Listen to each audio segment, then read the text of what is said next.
Wedkin R. Roberts, the pioneer missionary to the southern region of Manipur, was born on September 21, 1886 at Carnarvonslyn, North Wales, England. Wedkin R. Roberts accepted the Lord after reading a sermon of the late Reuben A. Torrey. While attending the Caspic Convention in 1907, Wedkin R. Roberts made a firm final decision to proclaim the gospel amongst the hill tribesmen of northeast India. Wedkin R. Roberts accompanied Dr. and Mrs. Peter Fraser and sailed for India on October 14, 1908. They finally reached Aizawl by the end of 1908. Dr. Peter Fraser worked as a medical officer at Aizawl, and Wedkin Roberts assisted him voluntarily for some years. After staying at Aizawl for more than a year, Wedkin Roberts received a gift of £5 from Miss Emily Davis, a lady he had never known before. Wedkin Roberts used this gift to purchase the Gospel of St. John in Lushai language, which was translated by J. H. Lawrence and F. W. Savage, for presentation to the village chiefs in the Lushai Hills and the nearby region.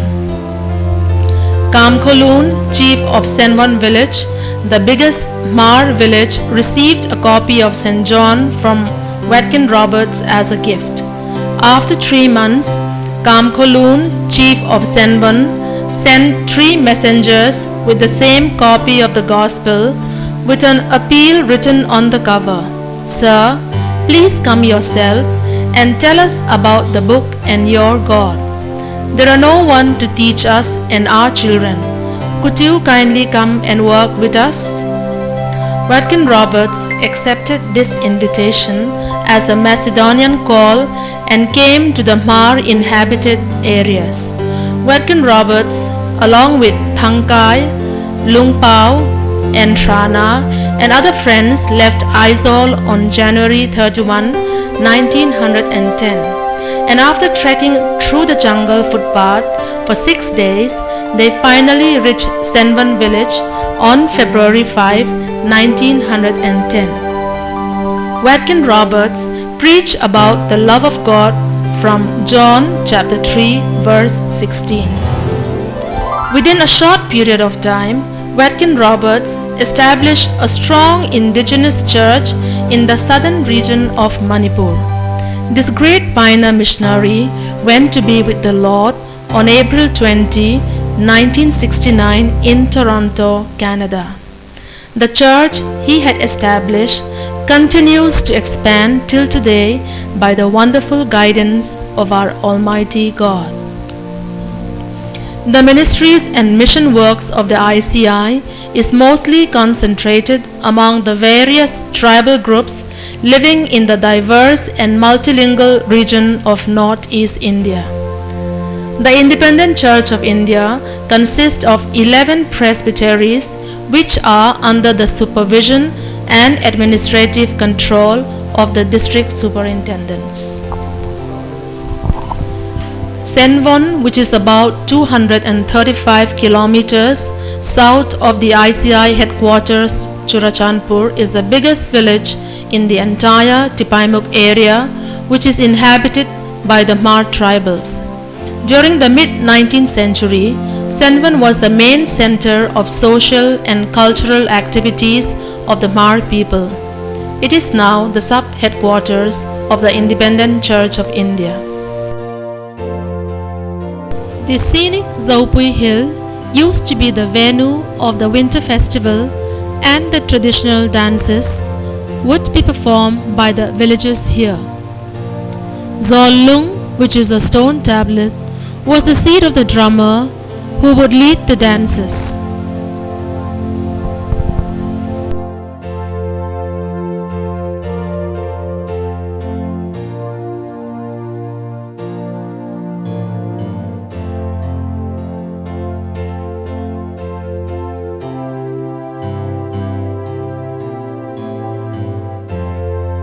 Agriculture being the main occupation of the tribals, harvest time provided the occasion for big celebrations and merrymaking.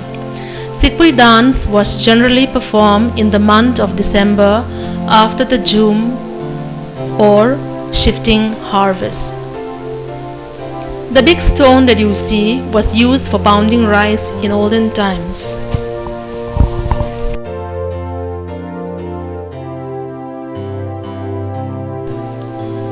This scenic spot with its lush greenery is Arthak Zol. In olden days, when the villagers performed sacrifices, no cocks should crow during the act as that could disturb the entire rituals. So the village cocks would be brought and kept together in this place until the sacrifices were over. Arthak Zol has a historical importance too. This was the spot where a meeting was organized to make plans to destabilize the ongoing ministry of Watkin Roberts in the late 30s. Later, this very place was struck by Korong, which is a kind of land sinking, making the place no more suitable for human settlement.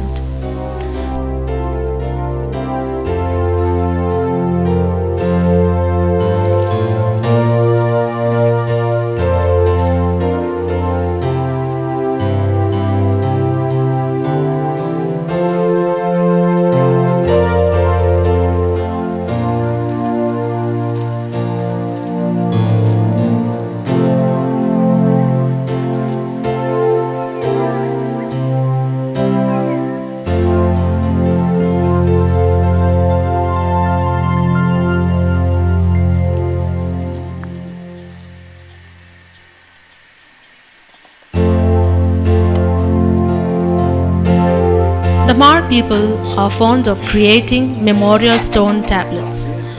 On the centenary memorial stone of Senvan village is clearly inscribed about the arrival of Watkin R. Roberts to Senvan village on February 5, 1910. Looking back to the day the gospel first came to this place, the people were still headhunters who worshipped the trees and stones. On May 7, 1910, three native workers, Savama, Vanzika, and Taitea, arrived in Senvan to start a school. Reverend Taisena, leader of the Independent Church of India, was ordered to leave Manipur state by order of C. Gimson, political agent of Manipur in 1941. However, when India became independent, this order was revoked by His Excellency the Governor of Assam in 1949. This new order permitted Reverend Taisena to enter Manipur again. The Independent Church of India, Manipur, celebrated this order and inscribed on a stone, "The Great Golden Day, Independent Full Liberation Jubilee, February 3, 1950. The Jubilee Day was celebrated by having a big feast when 4 mittens were slaughtered.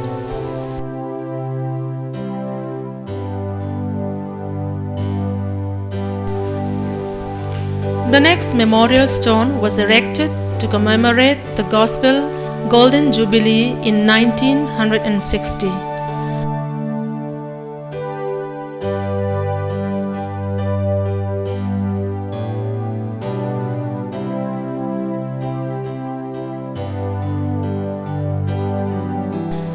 There are 2 Independent Church of India churches in Senvan.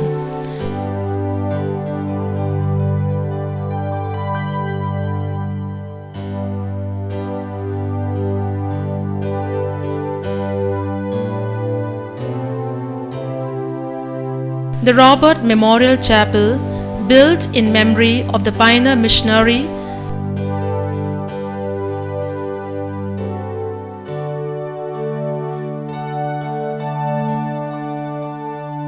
and Thangur Memorial Church, built in memory of the forefront author of songs and leader of the ICI.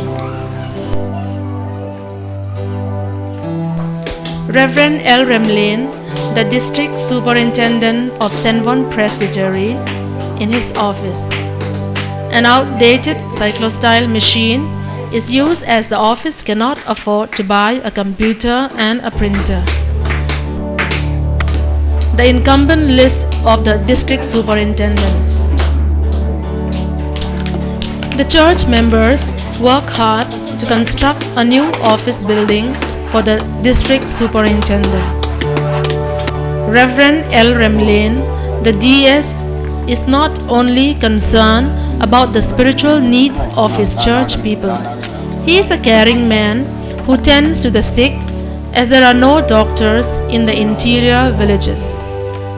Apart from his pastoral ministry, God has used him, and through him, God has healed many of the villagers from their sicknesses.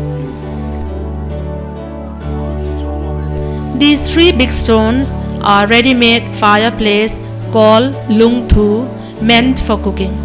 Lung Thu Lane village derives its name from these stones. The Lung Thu Lane ICI Church under construction. The church members volunteer themselves to build a church by having social works. They invest all their resources to build the church. The pastor's quarter. The Sinlung ICI Church is under construction. These stones are known as Vompalung or Vompa stones. Legends tell us about a male Vompa and a female Vomnu who lived together in this cave. This stone has gained much importance as this was the place where the late Reverend Thangur, the first great author of gospel songs amongst the Christians of the southern region of Manipur, wrote his first song, Nunnathyang Lim Siam Tu Andu Lau Ziona. They resisted a new life maker at Zion. Located at the interior hills and about 5 kilometers from Senvon is Rovakot, defying the government's order that no ICI church be built. The first ICI church was built here. The village primary school could hardly be called a school from the look of it, but for the village children, this is the only place where they can get their education. As the poor parents do not have the money to pay for their mess or food, the school authorities have made a unique arrangement. That is, the students only study and sleep together in the hostel that seems so much in need of basic amenities. The children need support, and only $50 would cover their hostel and tuition fees. Further down is Sikpuikon village. It is about 17 kilometers from Senvon.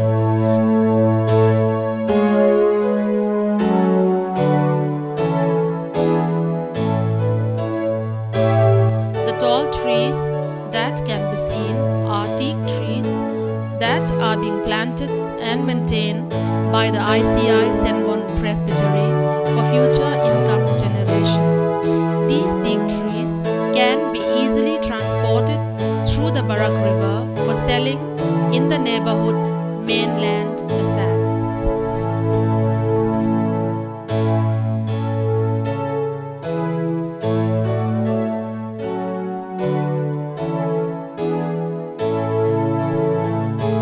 A part of Tipaimuk Road, which is the main lifeline of the interior parts of Churachandpur. It is the only motorable road that connects many of the villages. Buses no longer ply along this route as the roads are in bad condition. The only transport is perhaps a lone truck that plies once a week. The church at Ronglevaisu.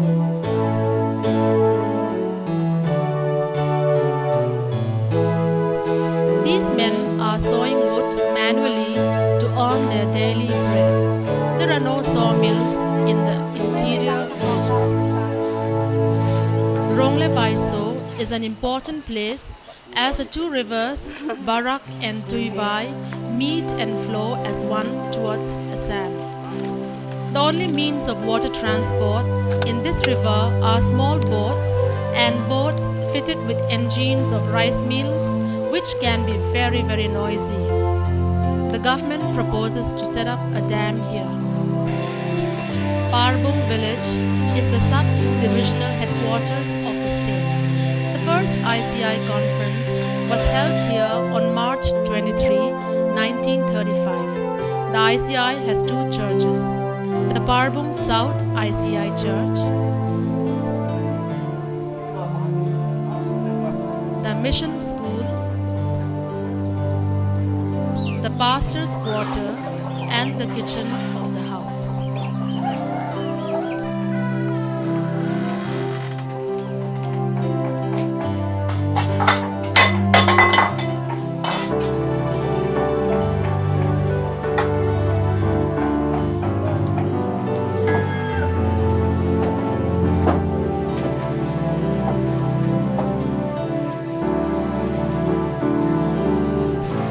The entrance gate of the Chum Field Sedai literally means a fence to keep off bees from entering the Chum fields. Every Chum field has a small hut which provides shelter and serves as a resting place for the peasants who have to toil in the fields from morning till late in the evenings. The women folk of the church earn money by clearing weeds in the Chum fields. This money goes to the Missionary Support Fund, the women department in other villages to support missionaries, raising money by doing such kind of joint social work. $90 to $120 a month can support a missionary here. The children of Parbung play and entertain themselves in the open field.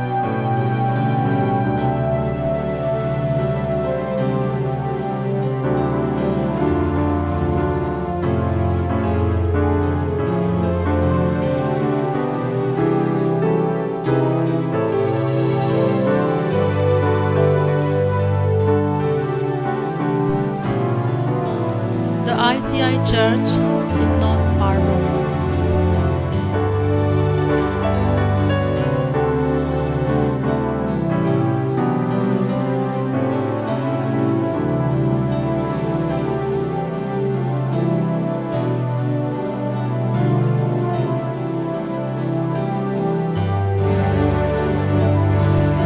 The Bethel Prayer Mountain, built by the Nehemiah Prayer Team, is the second of its kind. It was built in 2002. Many people from the village and the adjoining villages come for a time of prayer to this mountain. The ICI Church in Taitu village. This church has 134 members. The LP school in Taitu is made of bamboo and straw.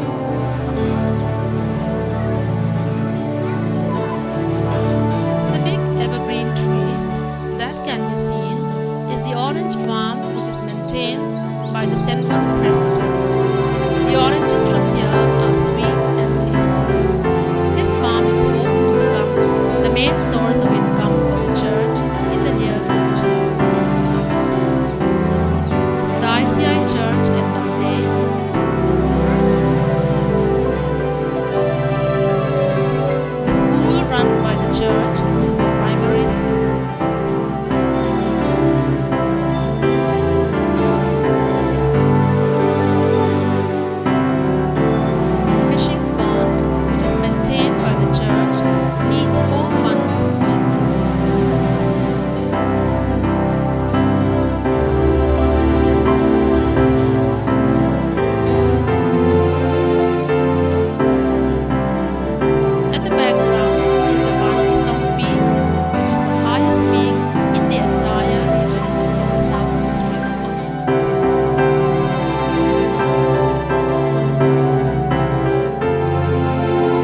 ICI Church at Tinsok.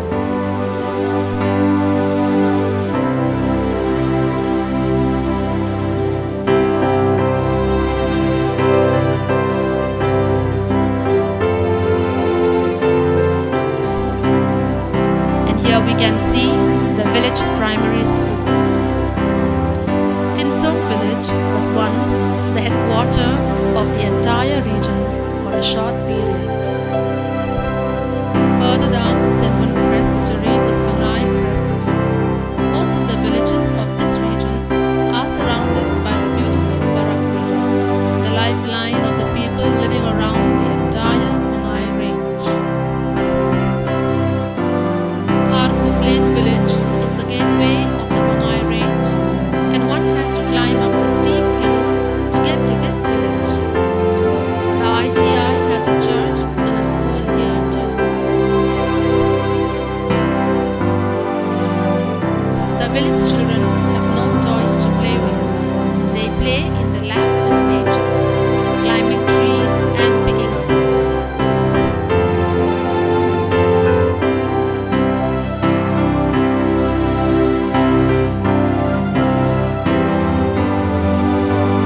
In many parts of the northeastern states, particularly in Mizoram and parts of Manipur, a great famine known as Mautam occurs after every 50 years.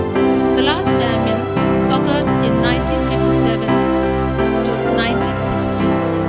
When the bamboo flowers in the forest, it is a great sign that rats will multiply and destroy the food crops, and this will finally lead to acute famine in the entire region. When the bamboo flowers, the bamboo dries up and dies.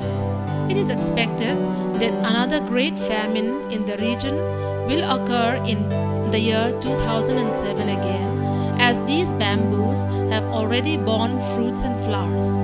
The people are so desperate, and they will need all kinds of help to survive this coming great famine. The Zaikhan Church, with just about 100 church members. The bamboo wall structure is the school, the only place to impart knowledge in the village.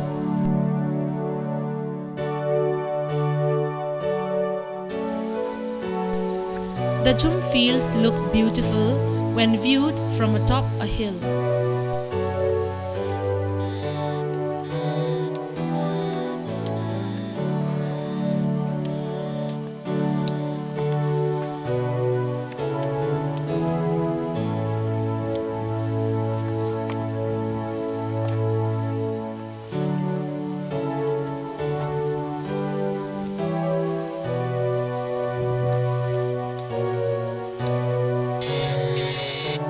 An insect called chep chep happily hums and enjoys life without endangering its natural habitat.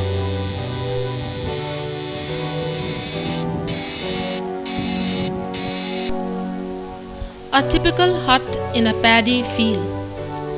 The ground floor, as you can see, is surrounded by rat traps known as mankong. Rats destroy the crops, and they can be a real menace for peasants.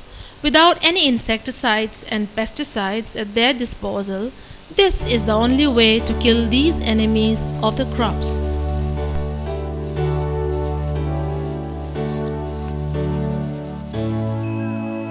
The Kangreng village is a beautiful place, and ICI has a church here too.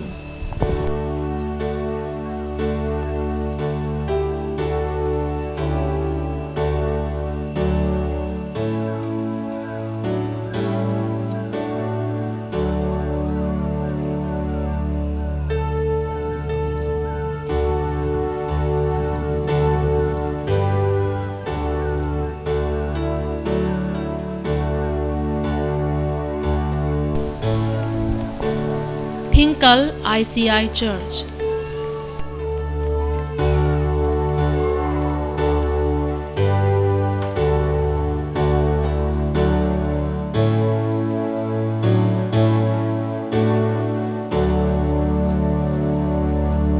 The village school cum Sunday school. In most villages, The school serves as a Sunday school on Sundays.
Parents usually work out in the fields the whole day, and the little ones are left in the care of the elder siblings who have to care for the younger ones, though they may themselves be very young.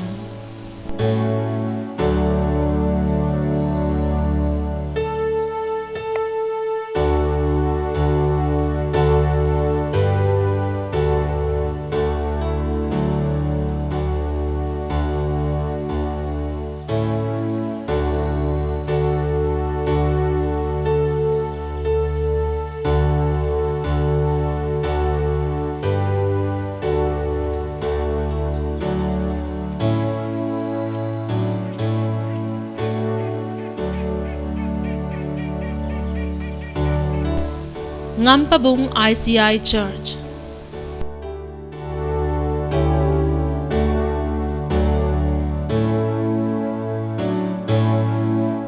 The small bamboo wall hut is the school where the children get their education.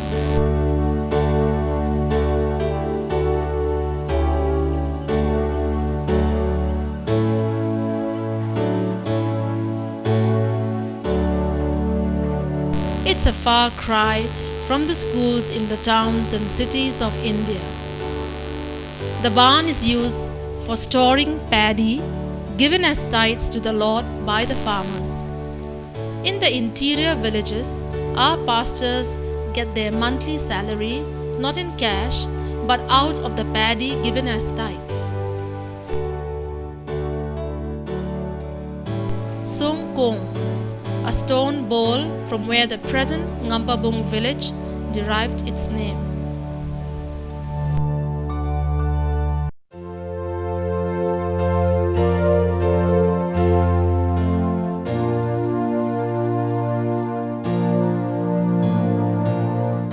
Phulpui village is the sub-headquarters of the Vangai Presbytery.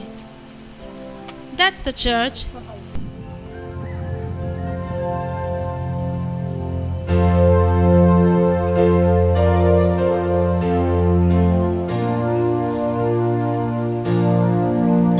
and the office of the district superintendent.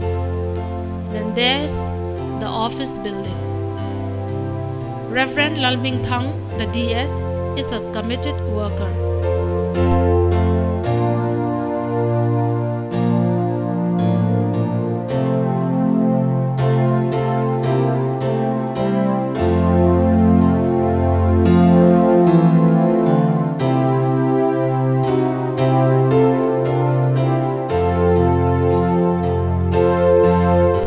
An outdated typewriter is still being used in the office as they cannot afford to buy a computer and a printer.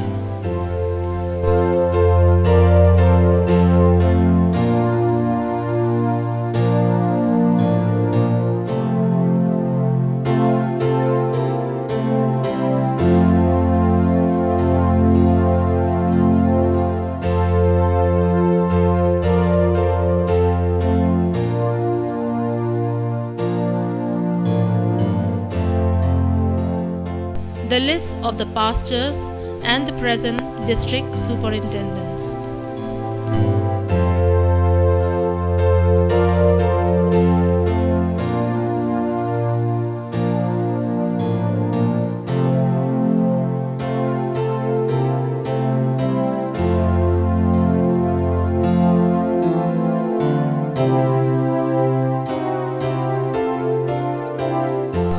quarter of the DS.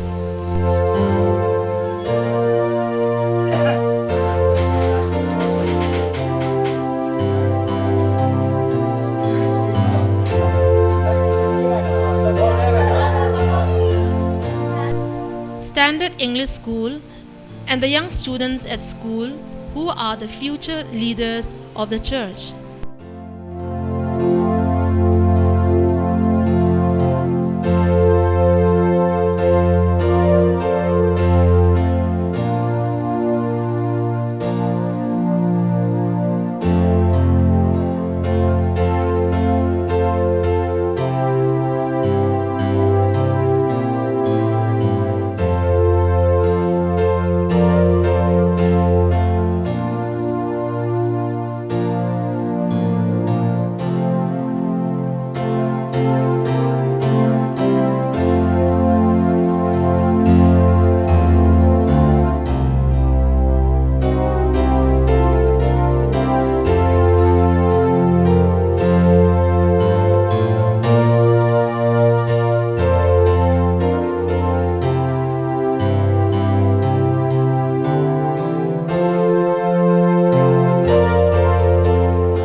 The woman is pounding rice as there are no rice mills in this remote area.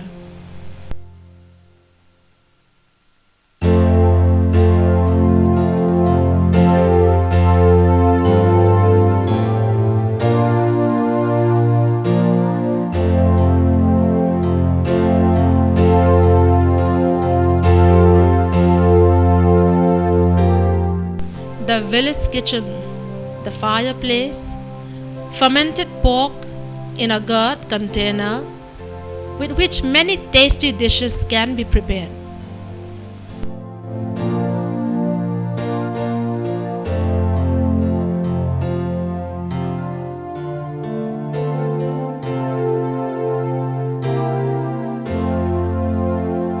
That's a place for drying paddy by fire.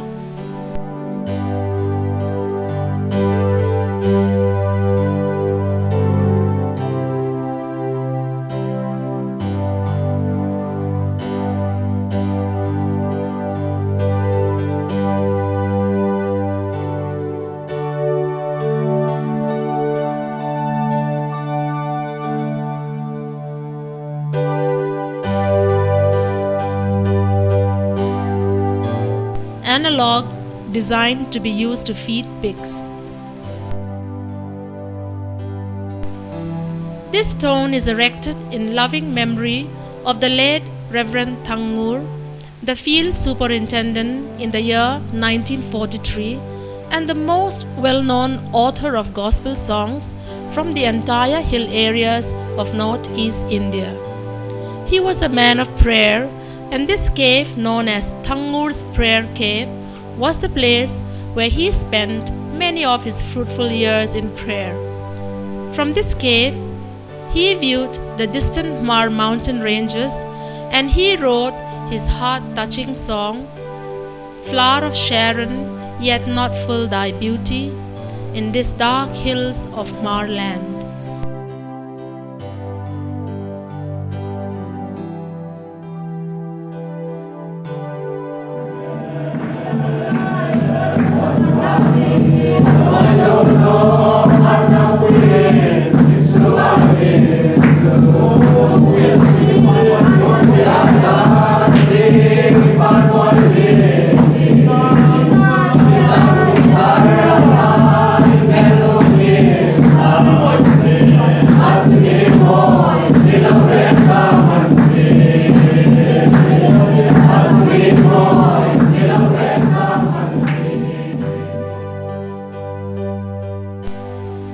A scenic view of Patpuyumhun Chum Fields.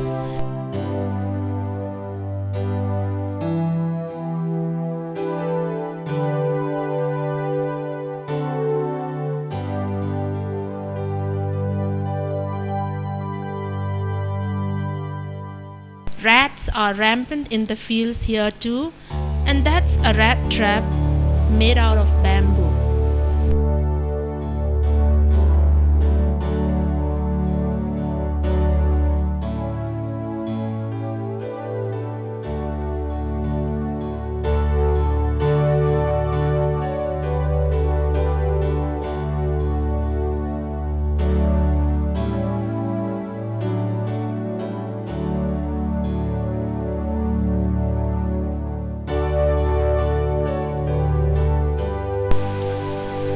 Lalrong Lungka near the village is a huge stone. Legends tell us that the hole in the stone was made by the gunshot of the Mar legendary hero Lalrong.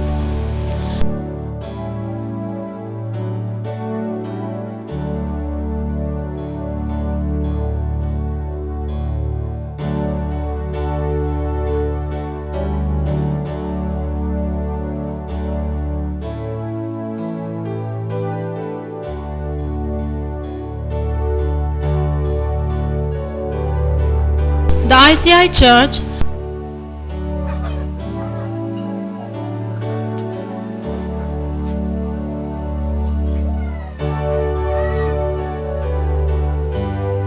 and the pastor's quarter at Patpuimun. This village is the biggest in the Vangai range.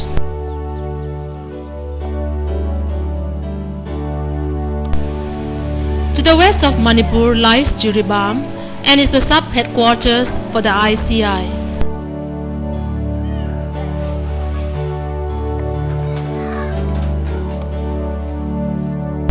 The worship service is in progress.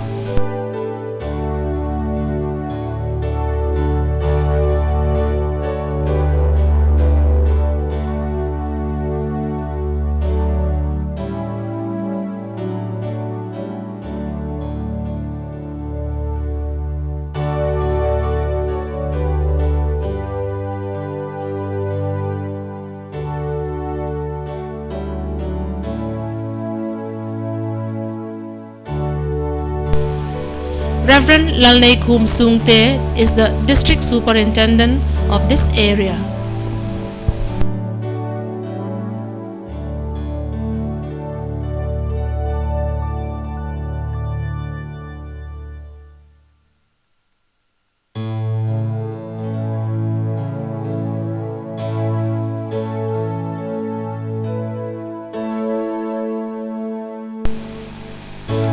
The list of incumbents of the district superintendent.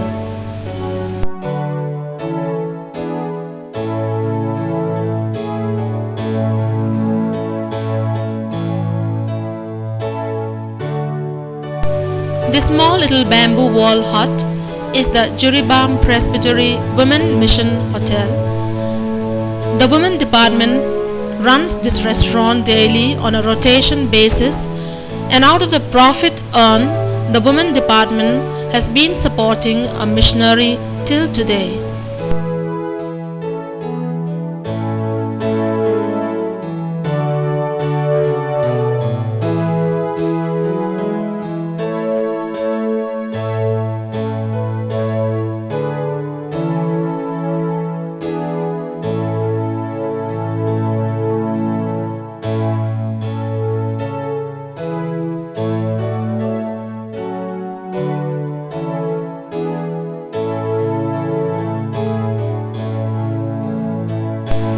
Molzol is located in the interior area.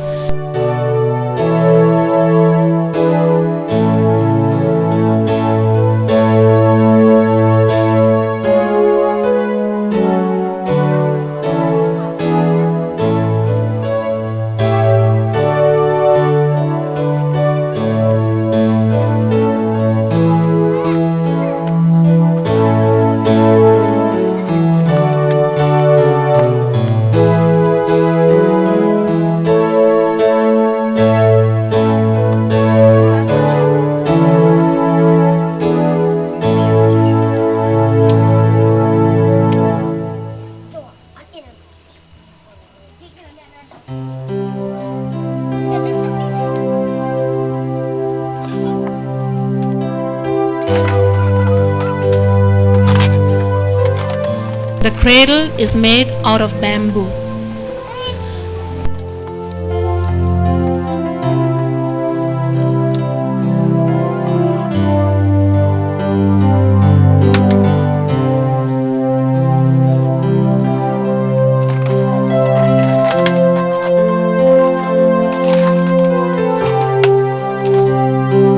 The children enjoy and have fun.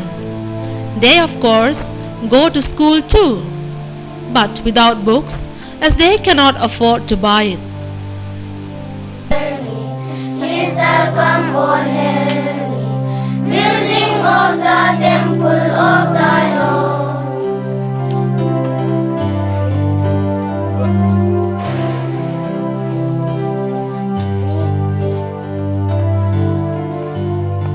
The wild Bangkai fruit is very sweet and juicy, and one needs to just have a bite to know how sweet and juicy they are.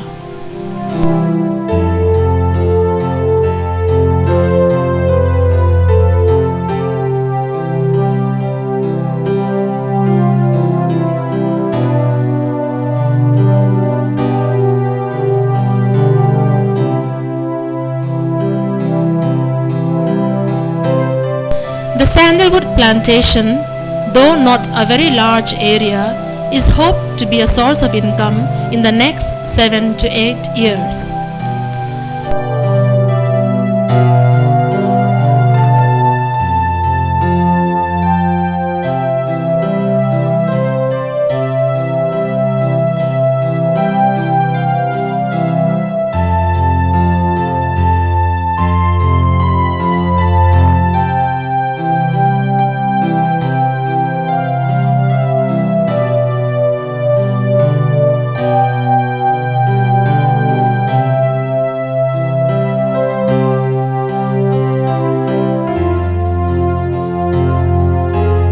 The tea garden is a tea estate near Zion village at Ziribam.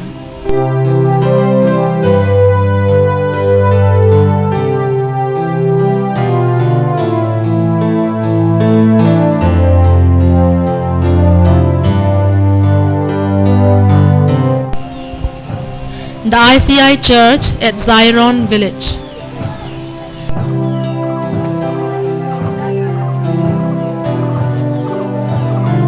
The children of Zion village who had attended the Sunday school are now ready for a time of fun and frolic.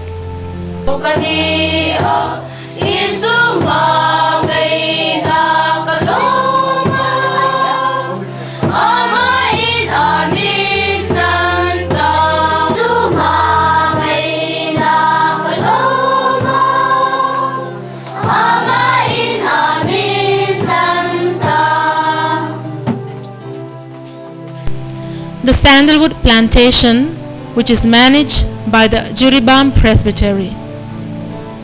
It is expected that when these trees are fully grown, they would greatly help the presbytery development projects in the years to come.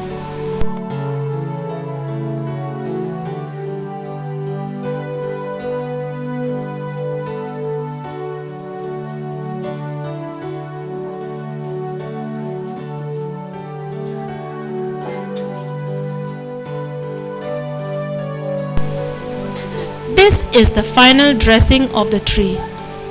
The black marks in the trees make them very valuable and can be sold at expensive rates in the market.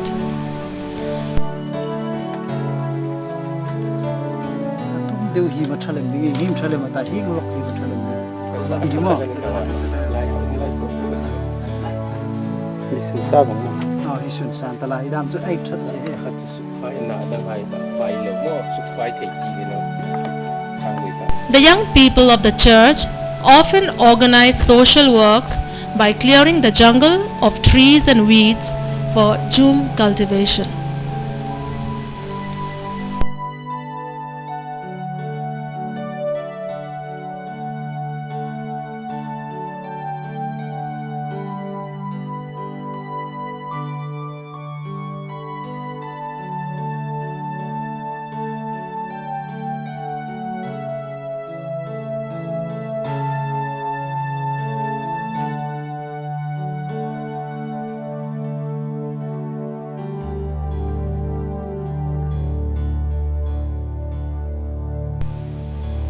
Now we move towards Assam, which is the Kachar Presbytery. The church at Marco Lane. Marco Lane is one of the sub-headquarters of the ICI.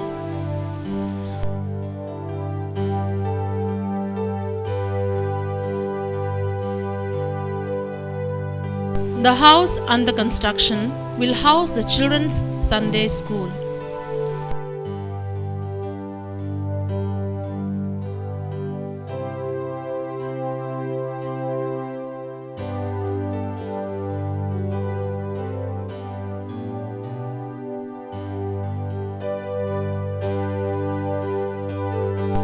The residential quarter of the district superintendent.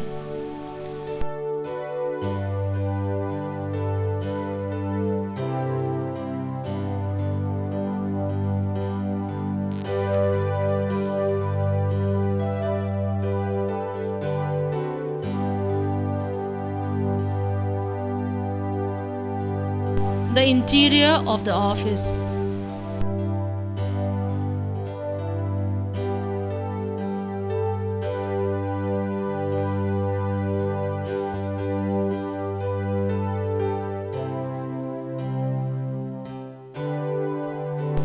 The Reverend Remthang Rangchal, the district superintendent, at his work table.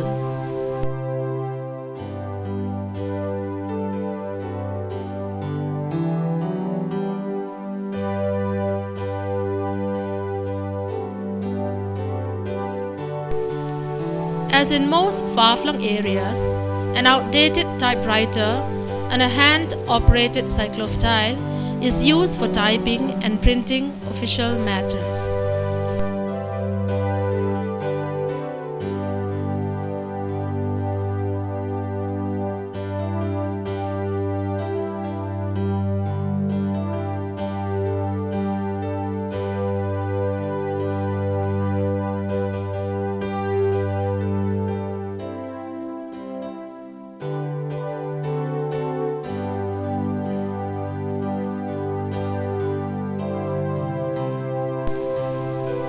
There are 2 ICI churches in Marco Lane as the village is big.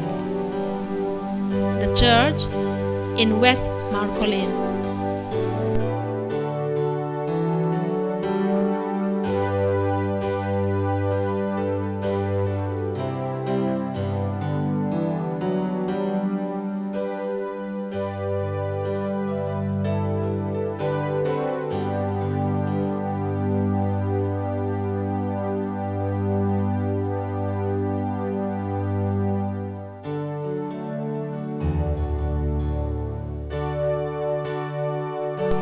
The pastor's quarters, the kitchen and the fireplace for cooking.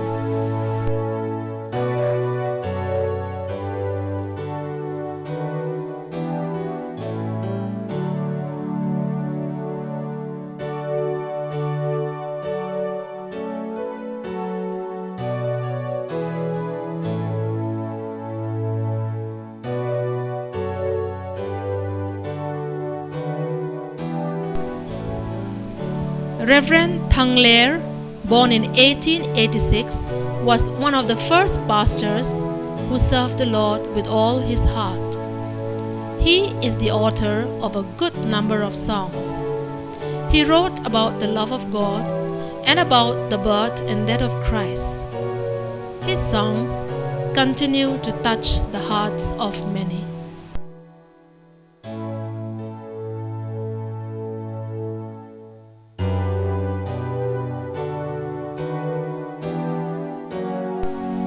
These long thorny leaves and fleshy rounded fruits are none other than the sweet pineapples from the gardens of Marco Lane.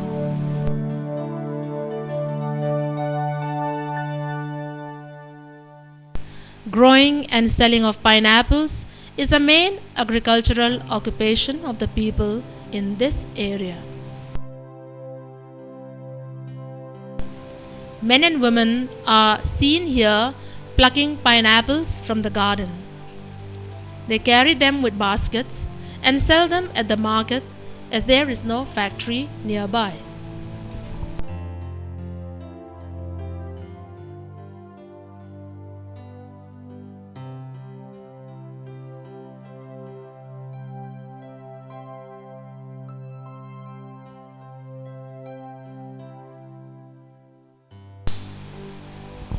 This boatyard is known as Meiholkai. These boats ply through the Barak River. They ferry passengers from this place in Assam to Tipaimuk in Manipur. These boats are the only water transport that is available. The river Barak is indeed a gift to these hilly areas. This place is known as Naran Swift Current or Naran Lee.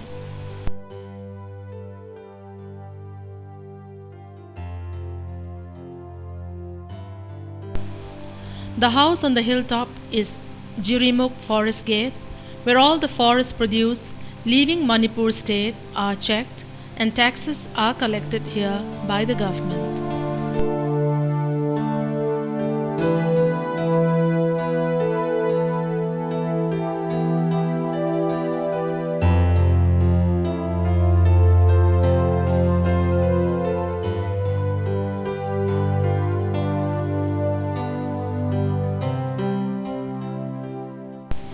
Gilgal, a place set up recently for the displaced persons of the Mar and Dimasa Kachari conflict.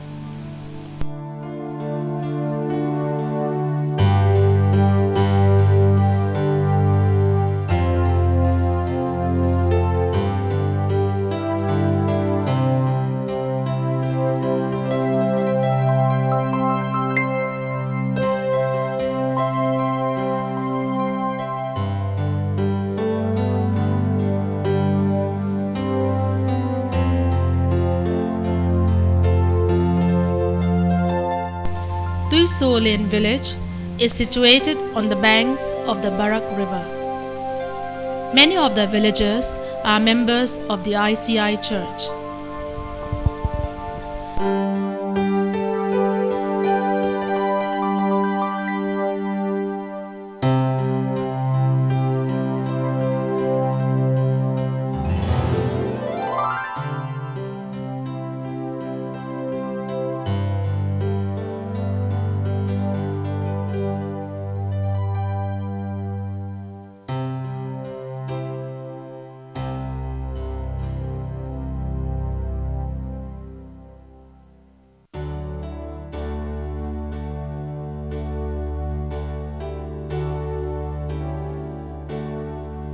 The houses that we can see on the river bank is B Honveng village. Majority of the people here attend the ICI church.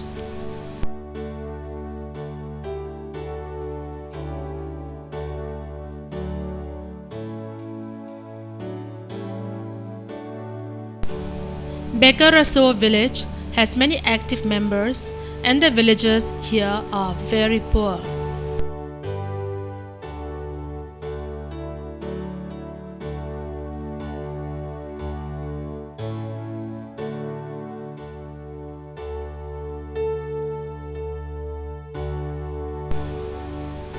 Zakuradar village. The sleepy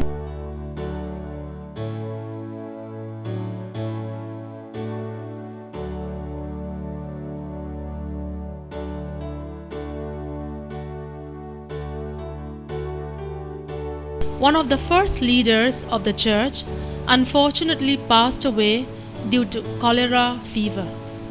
The church lost its great leader here at Zakuradar.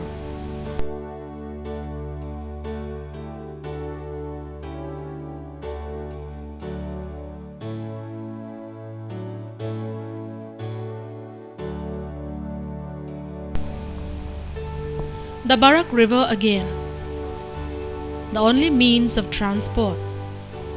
These are bundles of bamboo and logs which will be carried down to Meiholkai boatyard for sale.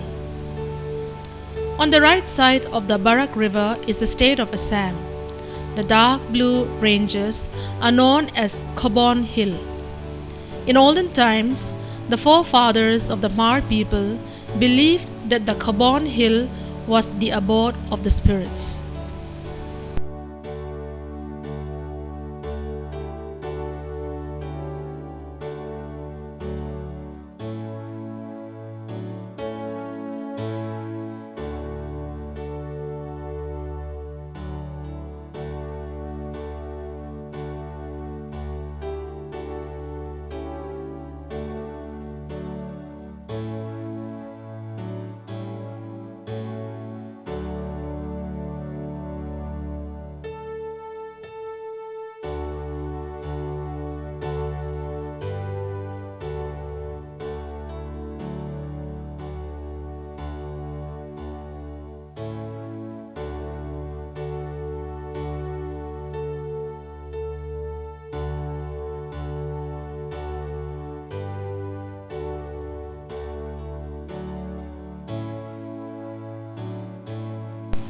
Ankaso village, one of the biggest villages on the banks of the Barak River.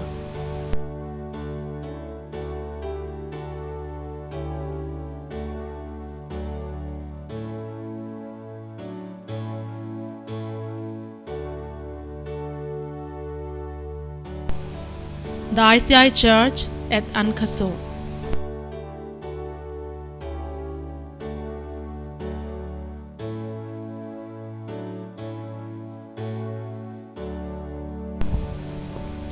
This is the pastor's quarter.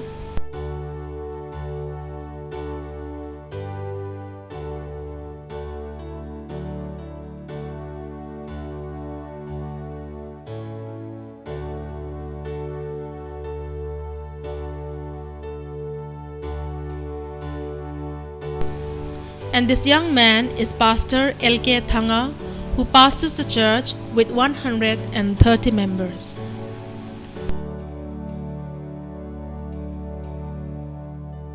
Most of the houses here are built of straw and bamboo, as in most of the other villages in Cachar.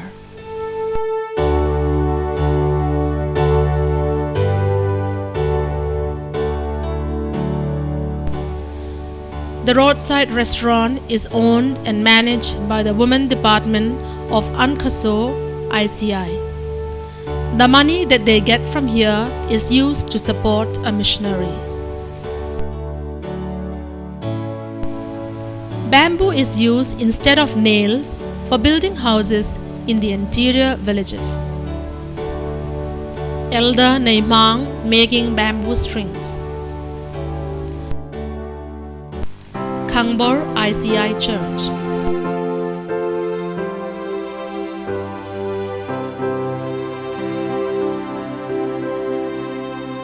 The small bamboo wall house is the children's Sunday school hall, the Standard English School. It has a great impact on the people in this place and in imparting education. The fishery pond located at the outskirts of the village.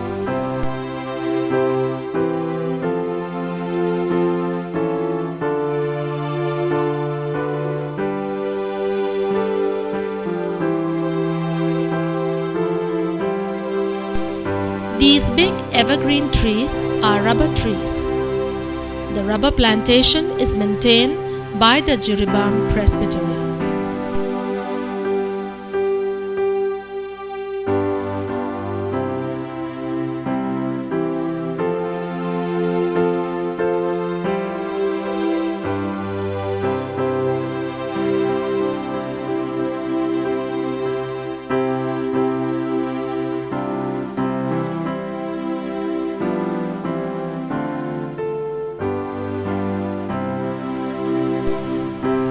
You can see now the process of collecting and drying up of the soft rubber in the smoke room. The rubber trees will one day become a good source of income for the Jiribam Presbytery.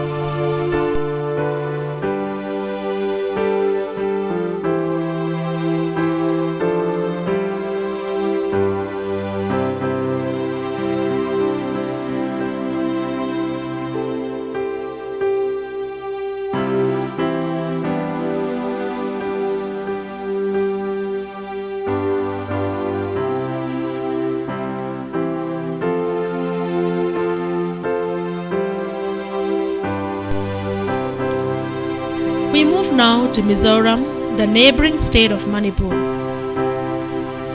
Sakordai is the sub-headquarters of Marpei Presbytery. Sakordai is a big village and the people here are very poor. Many of the people living here are people who have come from other places searching for a better means of livelihood.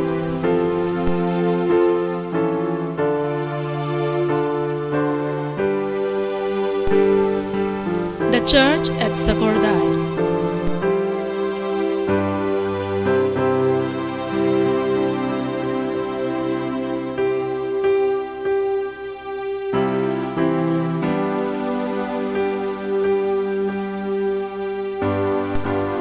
The children's Sunday school.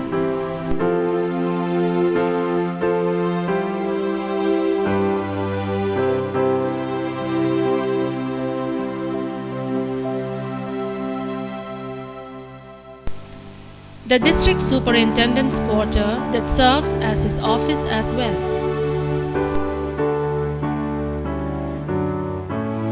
Reverend Lalram Lom Inbon, the district superintendent working in his office.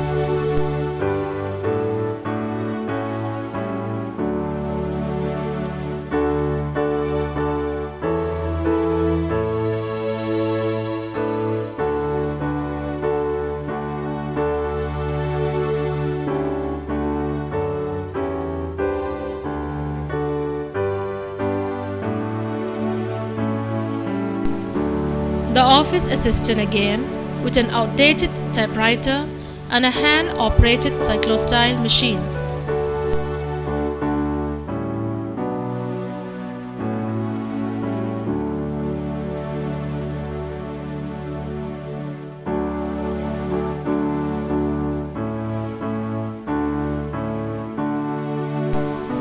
This roof, made of plastic, is the church in South Sakordai.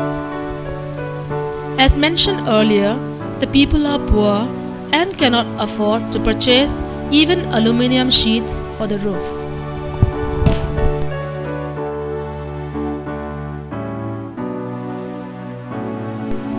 Hand-woven cloths, known as pon, are worn by the women, and most girls learn to weave for themselves. A young lady is seen here weaving.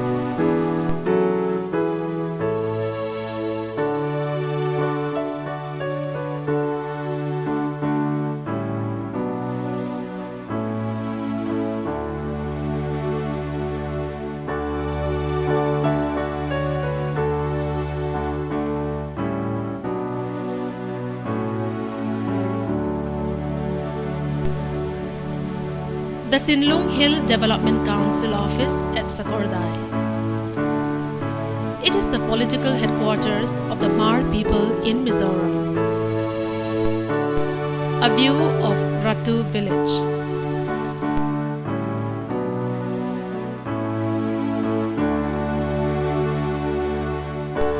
The pastor's quarter.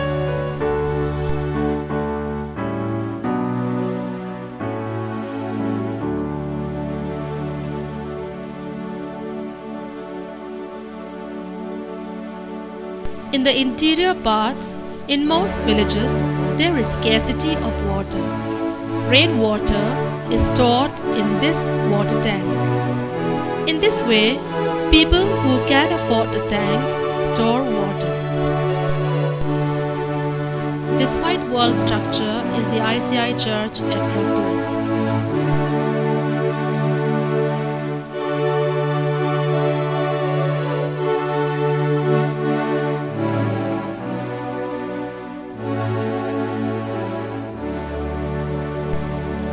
This memorial stone was erected in honor of the late Reverend Lalsandan Rangul, who died prematurely at the prime of his life as the district superintendent of Mizoram Presbytery in 1997. Aizawl, the capital of Mizoram, is a beautiful place with a pleasant climate the whole year through. The office of the district superintendent is located near the Ramlun Sports Complex. The church that was constructed with donation from the Covenant Presbyterian Church, USA.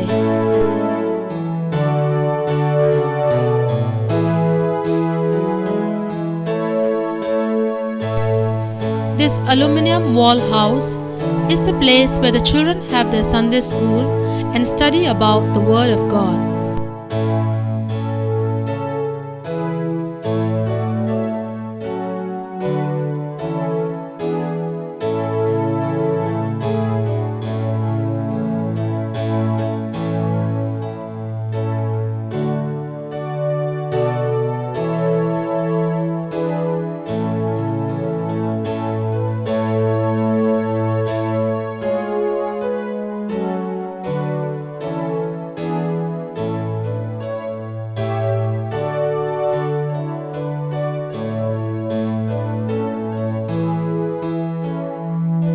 quarter of the district superintendent.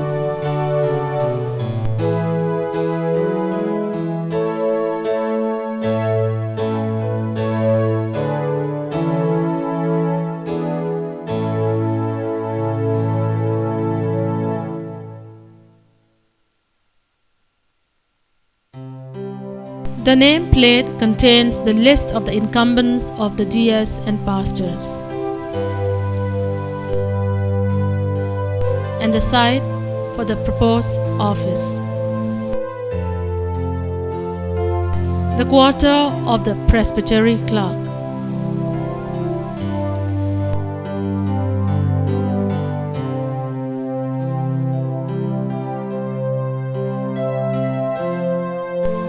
Zemmerborg, located on the outskirts of Aizawl.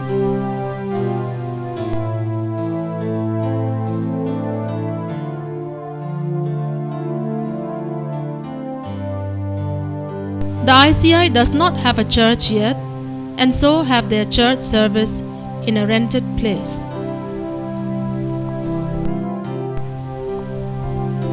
The Tuivai Presbytery is the smallest presbytery under the administrative control of the ICI. You can see the approach road to Kholen village, which is the sub-headquarters of Tuivai Presbytery. The signboard at the entrance to the village. The church of Poibuang village, which is another small village. The worship service in progress at the Tuivai Youth Department meet in the year 2004. The central choir of the ICI were invited at this meet, and the people were really blessed by their singing.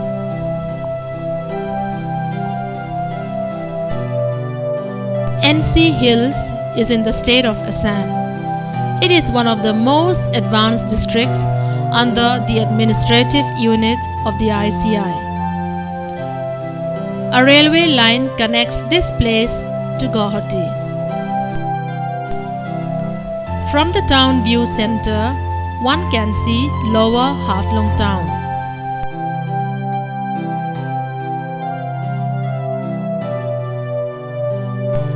The sub-headquarters church of Molhoy and the new church building under construction.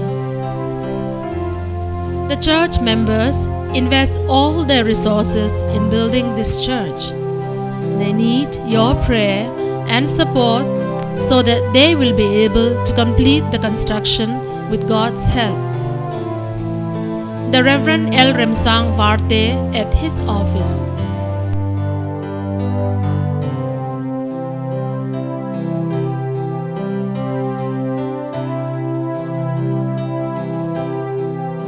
The office assistant. The upper room of the building is the quarter of the district superintendent.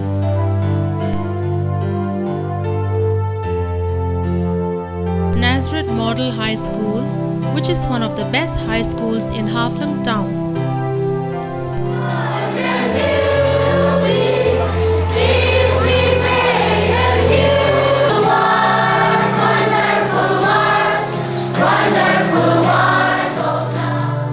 This huge building is the Lower Molhoy ICI Church. The church members work hard to construct this big building. When the construction is completed, it will be the best church in the town. Now we move to Meghalaya, known as the Abode of Clouds. The climate here too is pleasant, and the people are very warm and friendly. A beautiful view of Saipum village in East Meghalaya. The quarter-cum office of the district superintendent.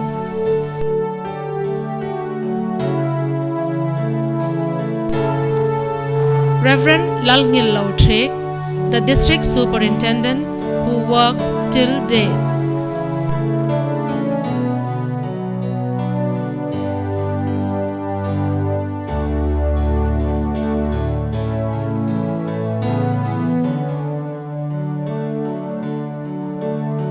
The Children's Sunday School Hall for fellowship and learning about the Word of God.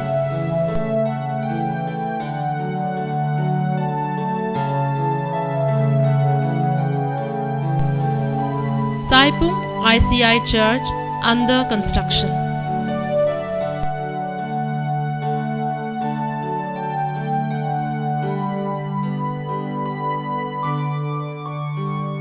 The pastor's quarter, Pastor Rodong Lin, who is on deputation to continue his ministry under the Saipung Presbytery. The Saipung Presbyterian Church, the pastor's quarter under construction. The Jawai ICI Church in Meghalaya West.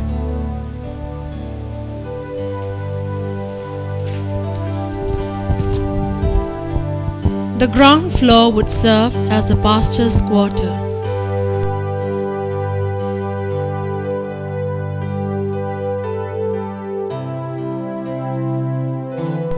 Shillong city is commonly known as the Scotland of the East because of its scenic beauty. It is the state's capital and is a beautiful hill station.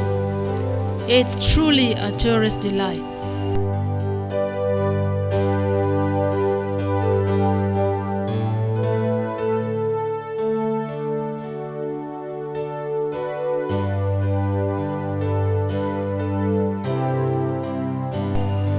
The quarter-cum office of the district superintendent yet to be completed.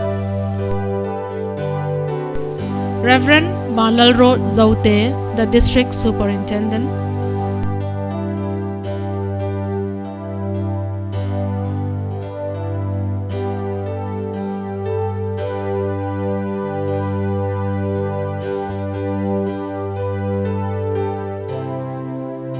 The presbytery clerk working in his office.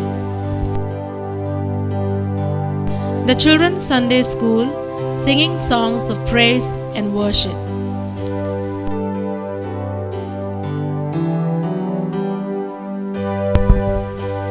The Shillong church members worshipping at a Sunday church service. The other churches in the far-flung villages of the West District cannot be incorporated due to lack of space.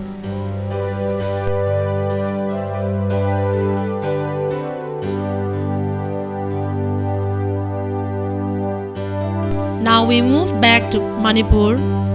Saikot Presbytery is the biggest presbytery of the ICI with more than 6,000 members. The office of the DS is located at the village Saikot, about 5 kilometers from the town. The district superintendent, Reverend H.L. Lalthau Lane, working in his office.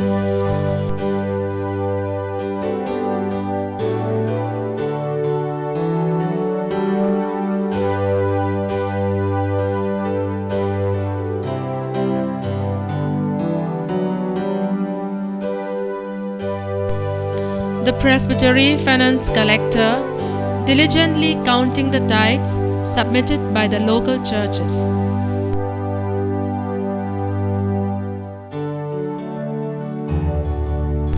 The presbytery clerk types out notices for circulation to the churches with a computer and a printer.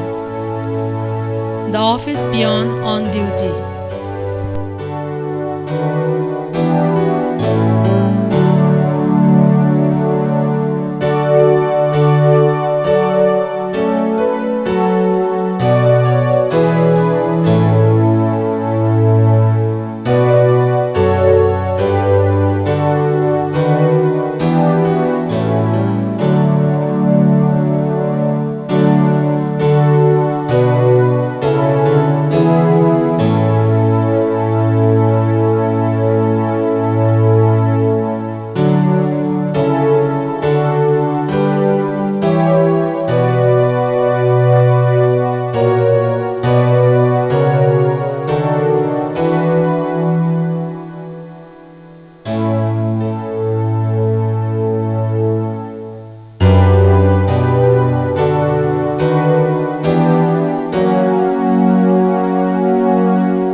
Nestling deep within a lush green corner of northeast India is Manipur.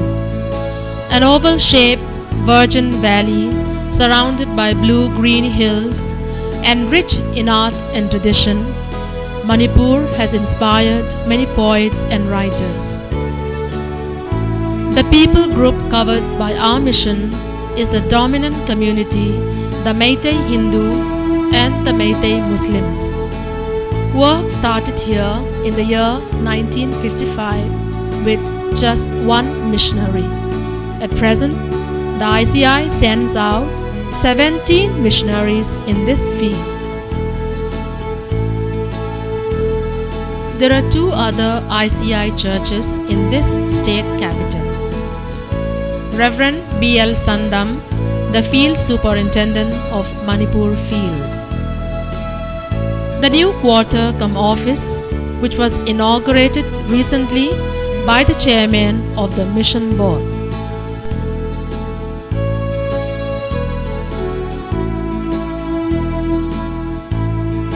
This building is owned by the Sycot Presbytery Women Department. The monthly house rent supports a missionary.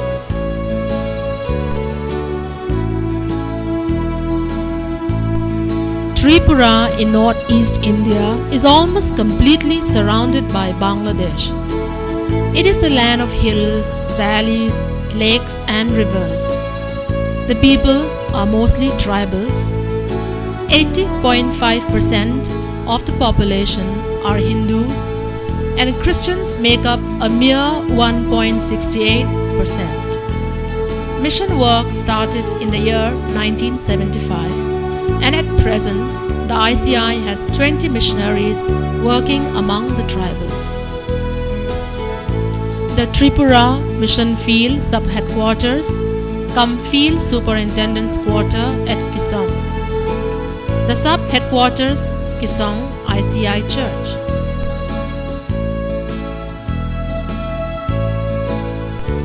The worship service.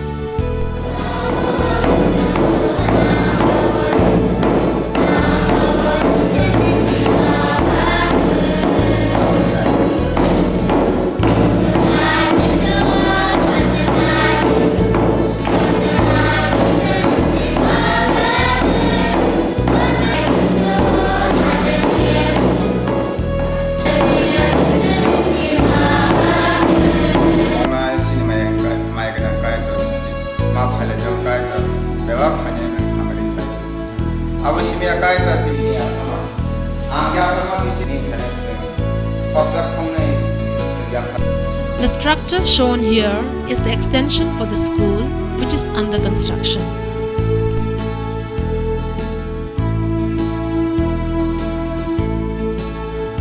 The boys' hostel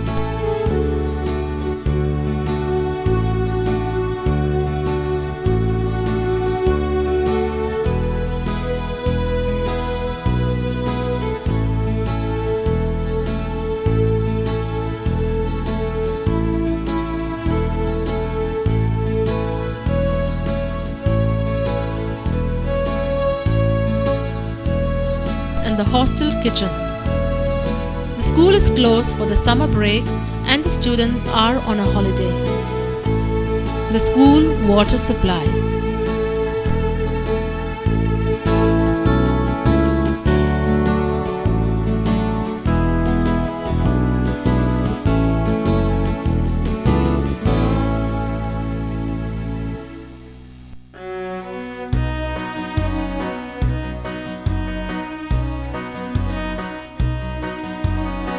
The school van used mainly to collect food items and student stationeries from Agartala town, which is the state's capital. The headmaster of the Standard English High School. The school is one of the best schools in the region.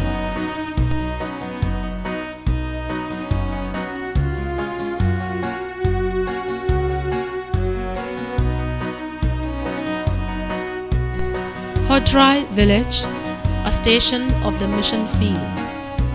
The pastor's quarter at Hodrai.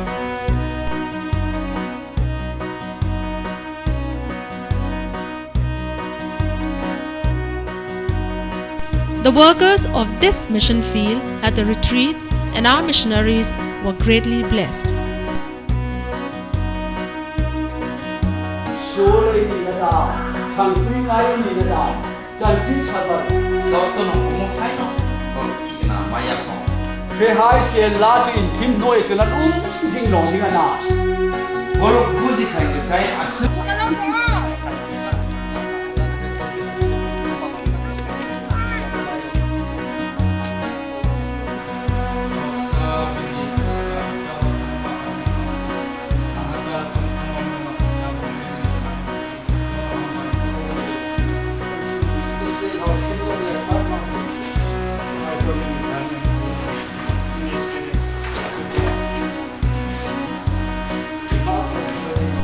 The missionaries rededicating their life to God.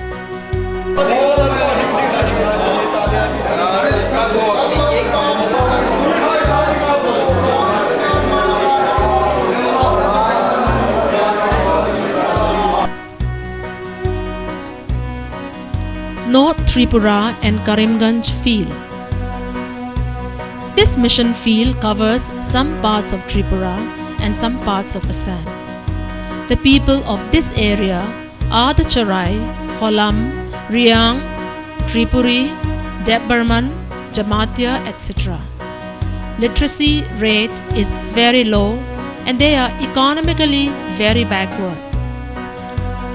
The ICI started work in this area in the year 1989. The mission runs a school at one station, Jamtoli. A total of 15 missionaries are working for the Lord in this field.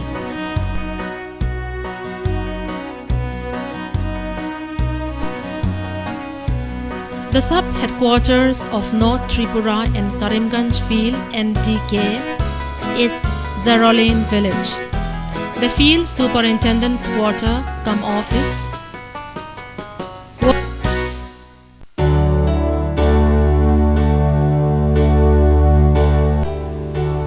The sub-headquarters of NTK is Zarolain village. The carved stone that you see is worshipped by the villagers as their god, and numerous number of people come to this place to worship this stone god at Unakoti.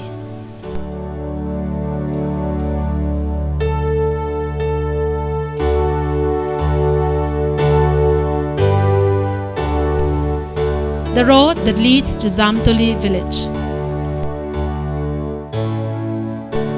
The villages are untouched by modern civilization. When the ICI started its ministry here, the people were backward. So backward that they were dressed half naked. It is amazing to see the rapid transformation in their way of life.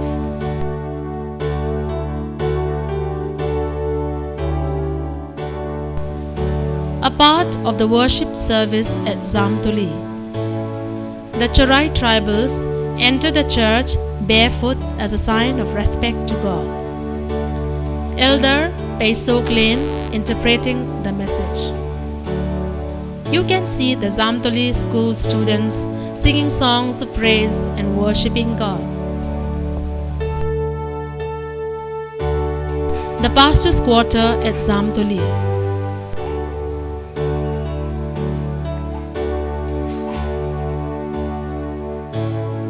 You can now see the proposed site for the Standard English School.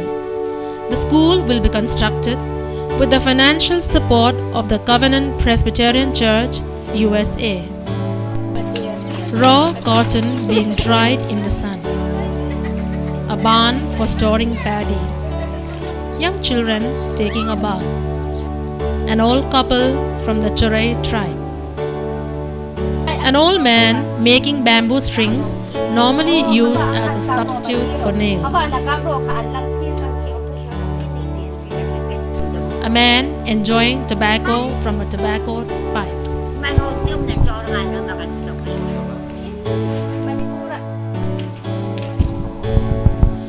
Assam is the only northeastern state that has mostly flat land. The great Brahmaputra flows through this state. Every year, the river overflows its banks and causes floods because of the heavy monsoon rainfall. The Assam mission field covers the Karbi Anglong areas and parts of NC Hills. These places are mostly inhabited by the Karbis, Dimasas, Sakechep, and the Assamese. Hindus make up 67.13% of the population, with only 3.32% Christians. Work in this field started in the year 1982, and at present the ICI has 18 missionaries working here. The approach road to Garampani, also known as Teen Kilo, which is the sub-headquarters of the Assam mission field. The church at Garampani.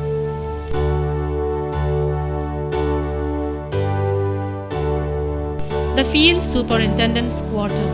The walls are made of bamboo.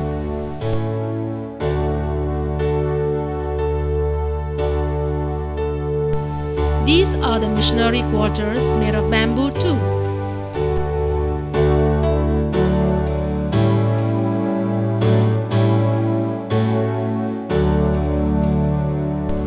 The missionaries in Assam field worshipping God by singing songs of praise, and the field superintendent delivering the message of God during the worship service.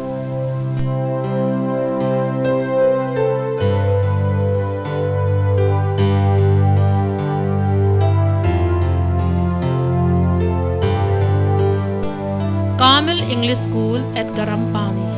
It is holiday time and no students can be seen in the school.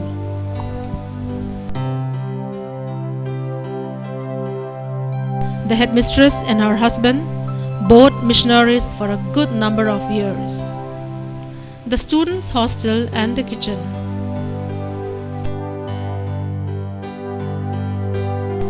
Tirilangso ICI Chapel. The village is the biggest in this area. The pastor's quarter, the missionaries' quarter,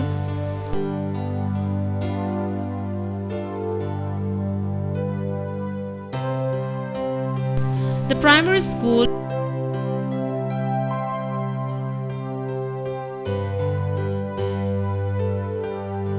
and the students singing,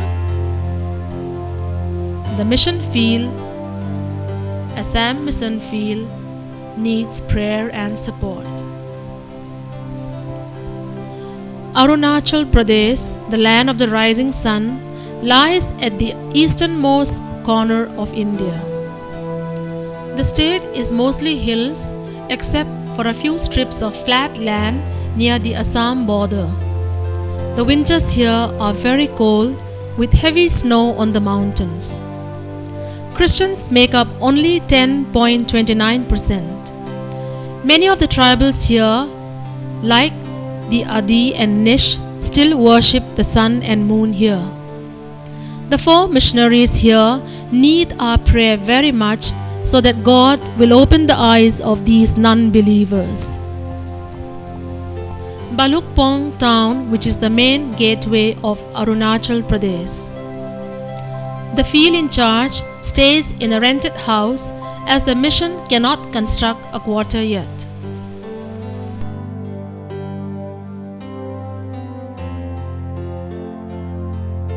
A rail route that runs through the state's important towns.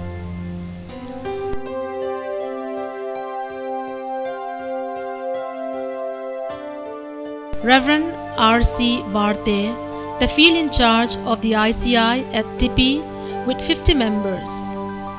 The thatch house here is the missionaries' quarter. Besides these mission fields where the Lord has led and guided the ICI to serve Him, the ICI has also started mission work in neighboring Myanmar in the state of North Bengal and in the border areas of Bhutan. New mission fields are just waiting to be explored, and the ICI needs more resources and more workers to take up the challenge of winning more and more to Christ. Apart from the church's involvement in evangelism and mission outreach programs, the ICI has taken up 5 big projects. These projects have touched the lives of many, and we hope that many more will be blessed by these projects in the years to come. The ministry of intercession plays an important part in the life and activities of the ICI.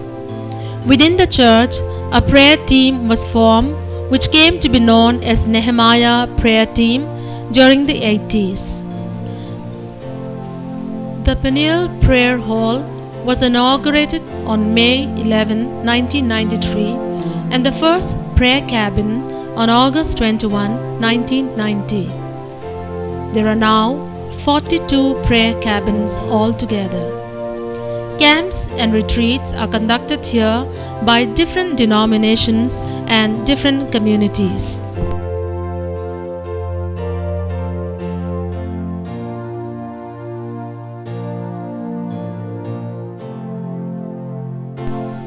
Drug addicts, drunkards, and prostitutes are encouraged to come to this place to pray and seek God. Many have been blessed and their lives transformed.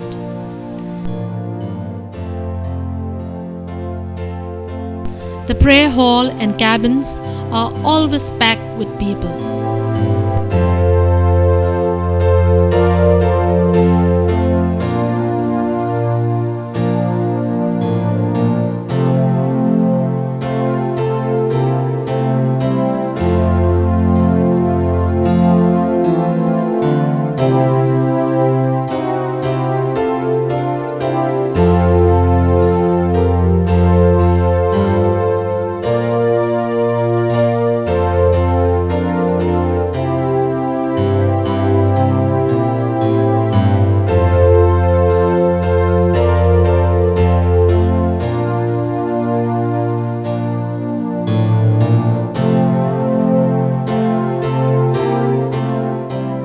The cabins are donated by people who love the Lord.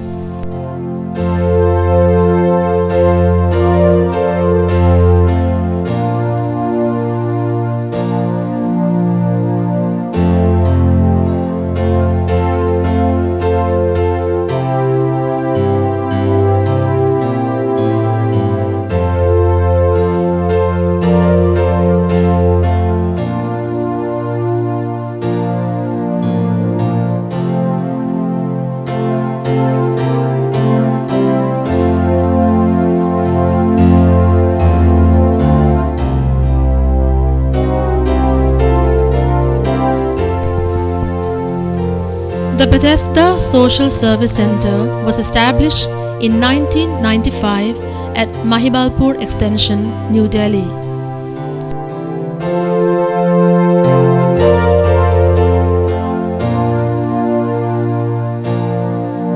It also sponsors one medical student who they hope will work in the clinic in future. The resident superintendent also serves as the pastor of the Bethesda Church. He sees to the administration too.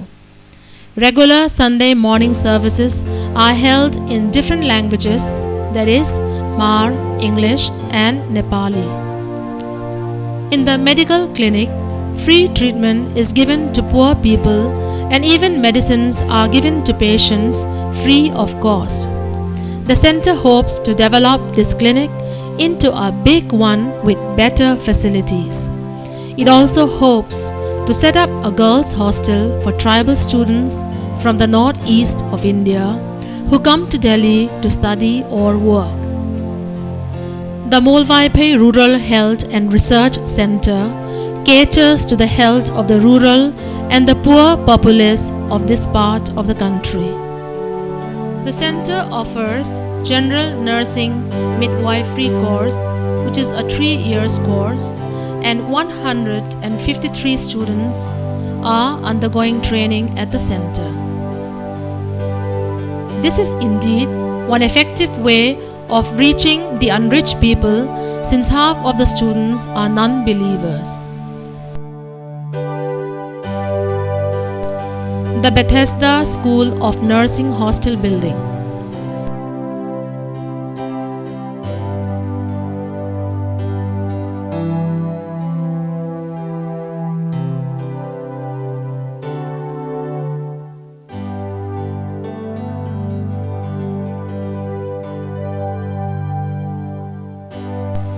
The dentist seeing to her patients in the dental operation room.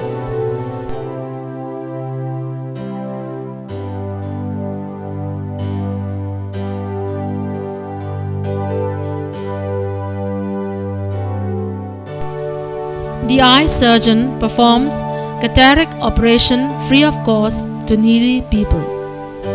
A mobile medical team go to the rural areas and give free medical treatment and at times free medicines to the poor.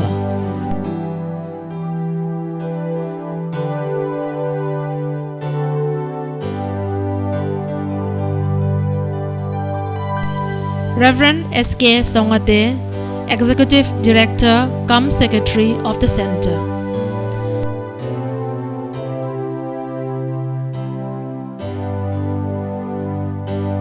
The quarter of the Executive Director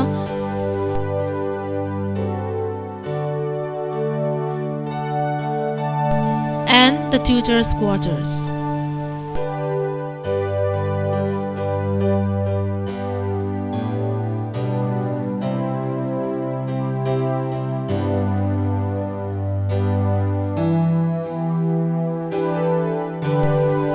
Miss Lalnipoi Trek, the principal of the Bethesda School of Nursing.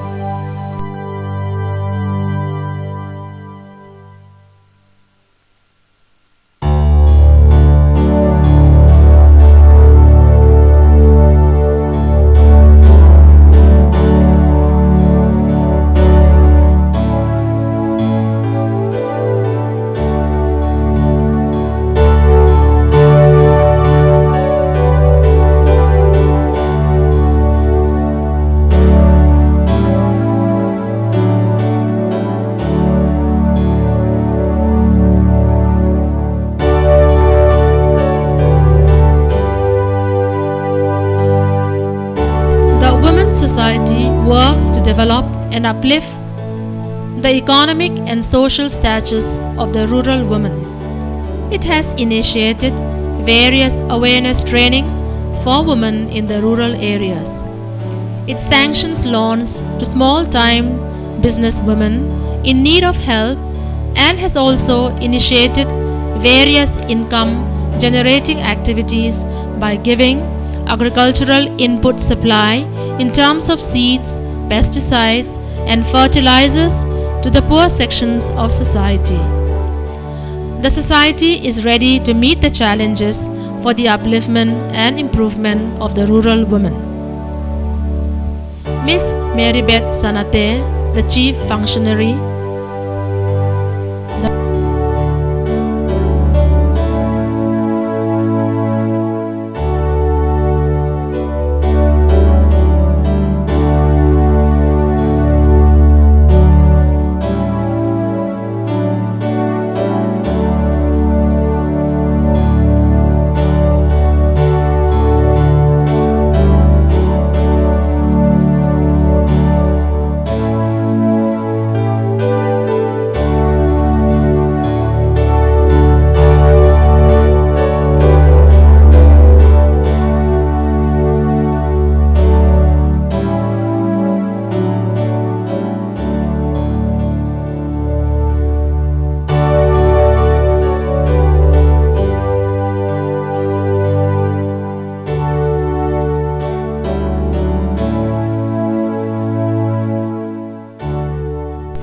the training room,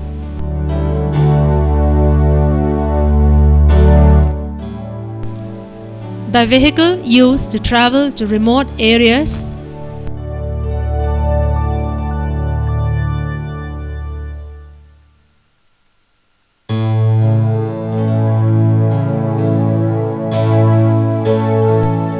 girls undergoing training in tailoring under the scheme offered by Rural Women Upliftment Society.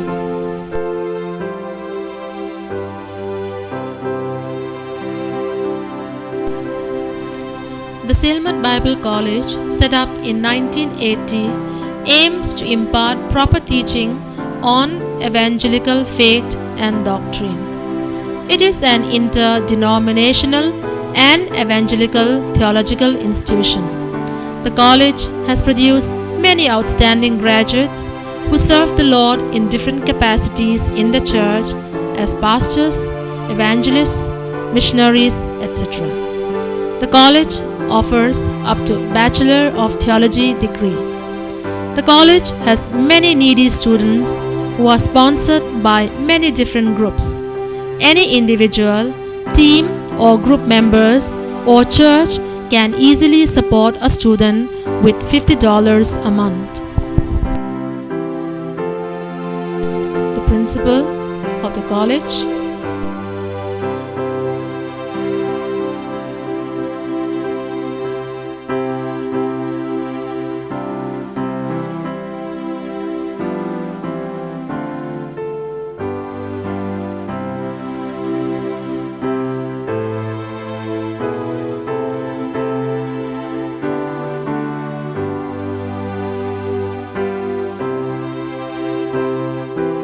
the principal's quarter.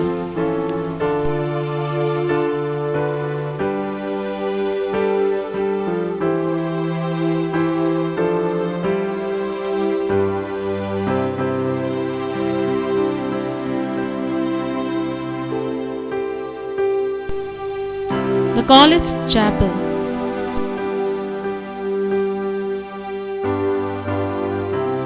The boys' hostel.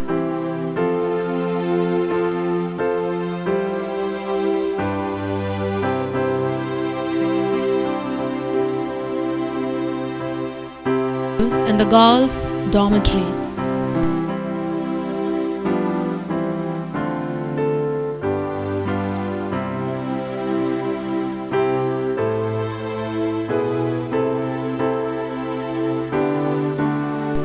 The college dining hall cum kitchen.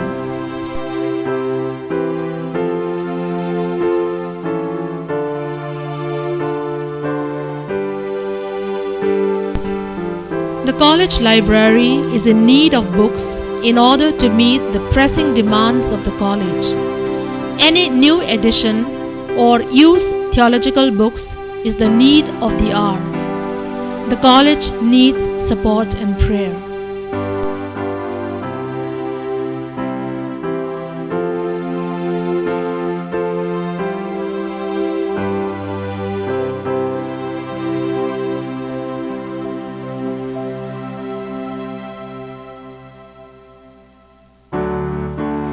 The college lecturers, and here you can see the staff pose for a group photo.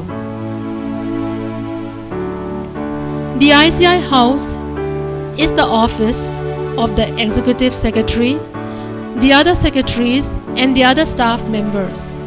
It is located at Silmat, Churachandpur and is 66 kilometers away from the capital Imphal. The General Assembly is held annually and it is the highest apex body of the church.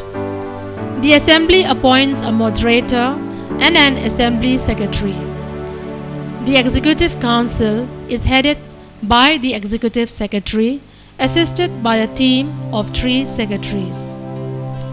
The administrative work and the supervision of the Independent Church of India is carried out from here. The ICI Secretariat. Elder Dr. H.L. Linsang, Moderator.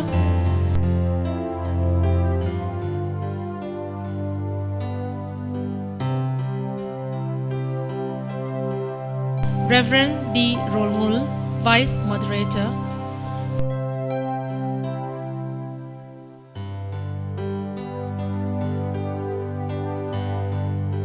Reverend and Dr. J.L. Songate, Executive Secretary.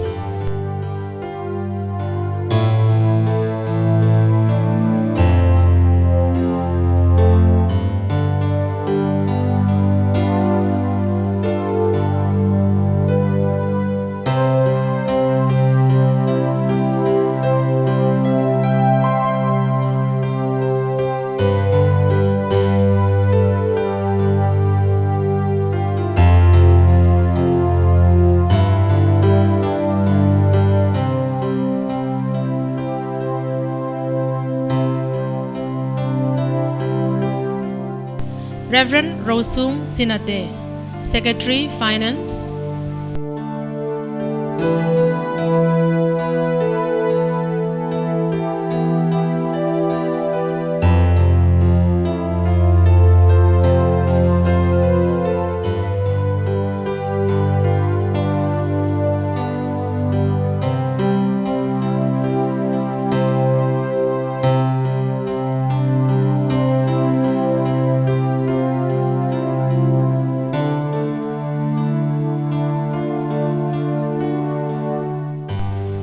Reverend Zhou Thang Lin, Secretary Education and Development.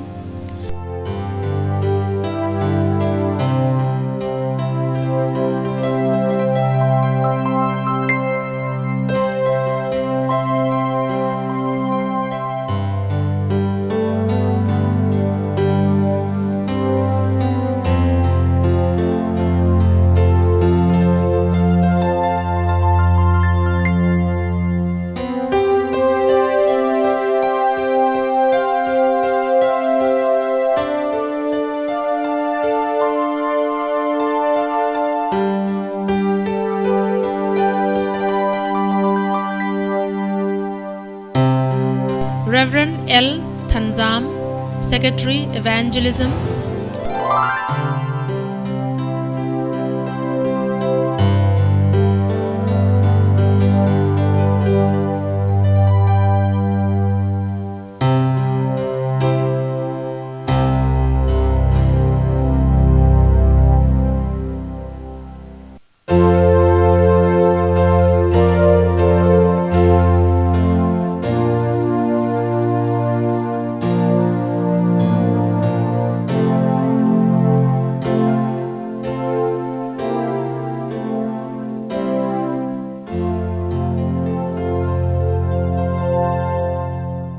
Reverend S. Infimate, Office Superintendent.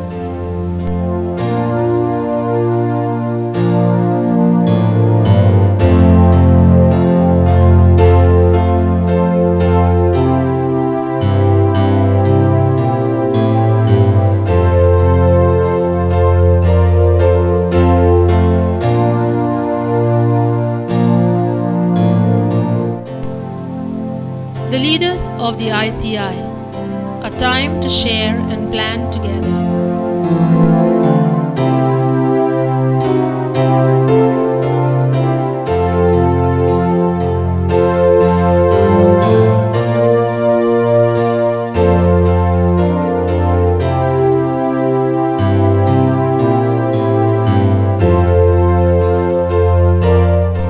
The Lady Accountant Missions.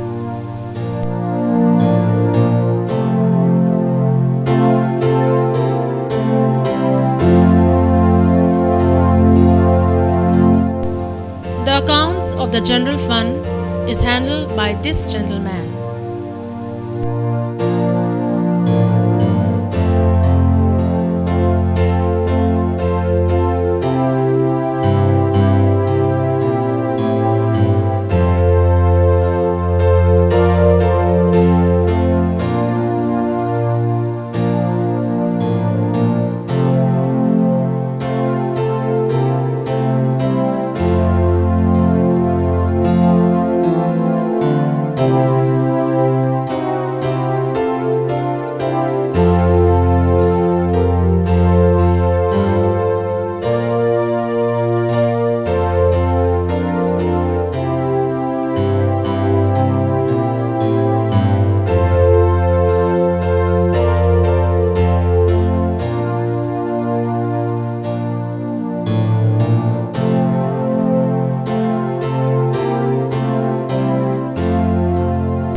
The dealing assistants can be seen here happily working together.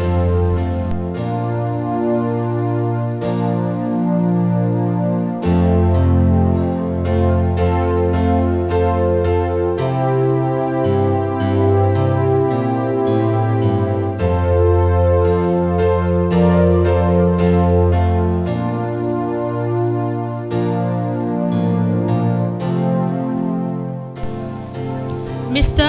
H.P. Rudremthang, Youth Coordinator. The youth coordinator coordinates the work of all the youth groups of the 11 presbyteries. He organizes gospel camps, seminars, singing festivals, youth conference, etc. The Lord is doing marvelous work among the youth.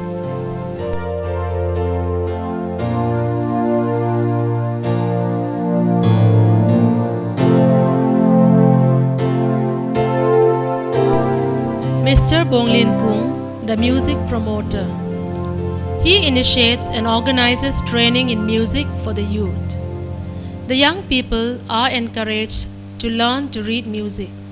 This helps them to sing songs and glorify God through songs and music. The choir is an integral part of any worship service, and the people from this part of India love to sing. They are gifted with melodious voices.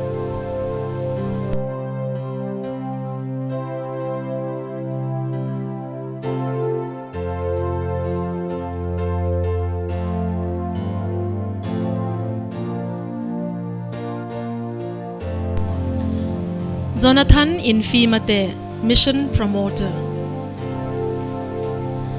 The mission promoter visits different churches and works to promote mission activities. He also travels to the remote mission fields, encouraging the missionaries and new believers who invariably have to work in the most inhuman conditions and face all kinds of difficulties. Pastor Lalnei Sheikh Zaute, child coordinator. The child coordinator coordinates the children's department of all the presbyteries. He visits the children's Sunday schools, meets and interacts with the Sunday school teachers.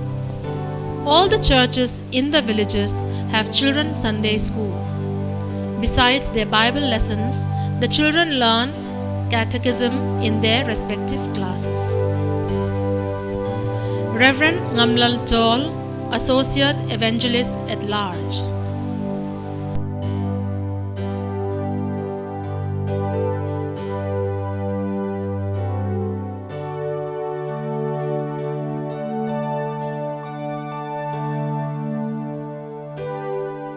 Miss Darthang Moy, the woman coordinator. One day market is organized every year when the ladies of the churches in Saikot Presbytery bring their homegrown vegetables, hand-woven cloths, craft work, or any goods that they have for sale in this market. It's a big event for the churches here. The money that is raised goes towards the missions.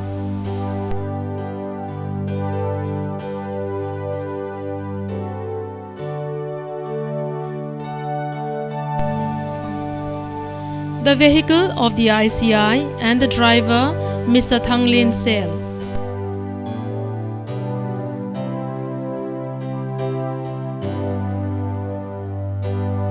The secretariat staff having their morning devotion.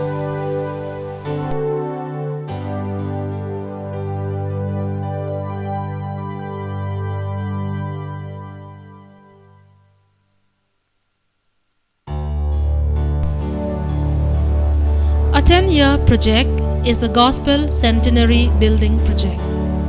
The coming of Christianity in the southern region of Manipur will be 100 years old in 2010 AD. To commemorate this great event, the Gospel Centenary Building is being constructed and will be dedicated to God in the year 2010 AD during the Gospel Centenary celebration.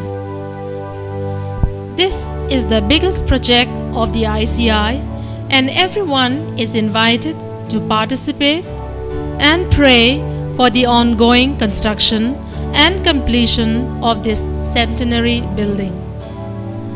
The Centenary Building Committee would like to thank all individuals, church members, partner agencies, and well-wishers within India and abroad who have contributed and donated towards this building project. Let us work together in building His kingdom. Amen.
Nam tu hi ni a cham ka tu